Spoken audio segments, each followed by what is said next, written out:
Юрушка стена. Урушки скали. Геотопът е наименуван на Юрушката стена или по-известна под името Урушки скали. Намира се в местността Кадийска чешма, в землището на град Котел.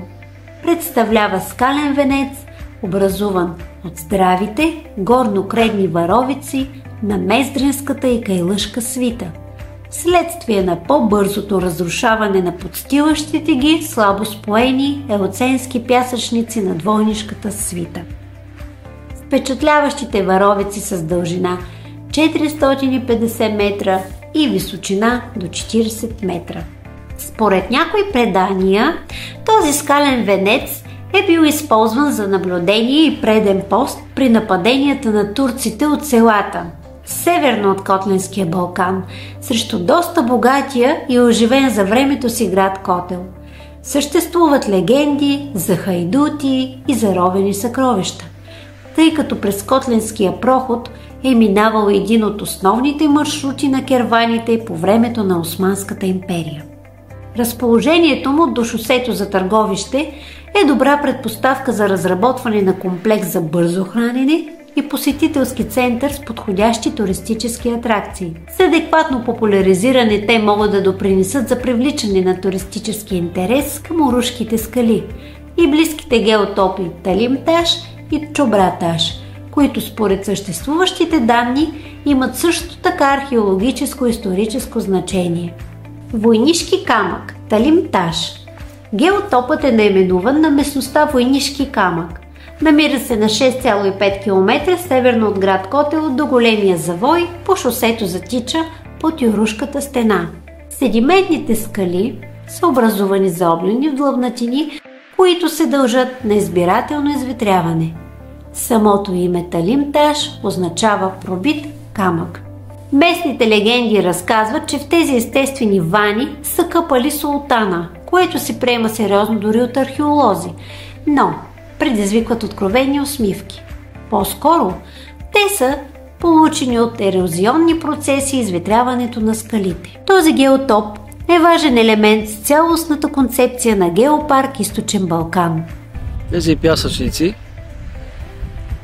с тези куполовидни форми се виждат много добре и на отсрещния хълм, който се казва Чобраташ. Там също има такива ниши в тях, които са считани за, айде пак да го кажем, тракийски светилища, но нямат нищо общо с това. Те са си просто изветрителни форми, характерни за цялата двойнишка свита, към която принадлежат еоценските пясъчници. Отсреща се намира геоложкия феномен Урушки скали, или Юрушки скали, или Юрушка стена, така се наричат. Това са мастрихски варовици, които са надхлъзнати под ъгъл, т.е. по легат разлом върху тези пясъчници.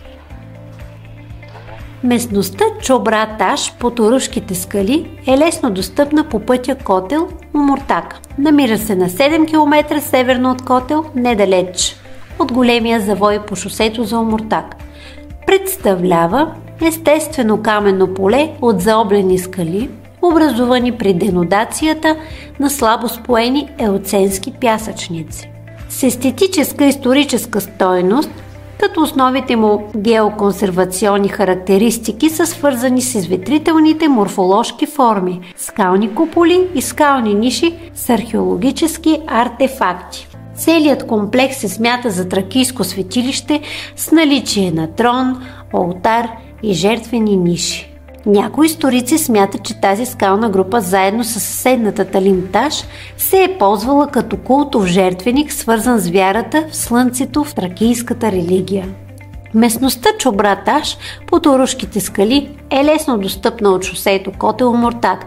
Наличието на добра леглова база, многобройни къщи за гости и битови хотелски комплекси в град Котел е предпоставка за развитие на целогодишен туризъм.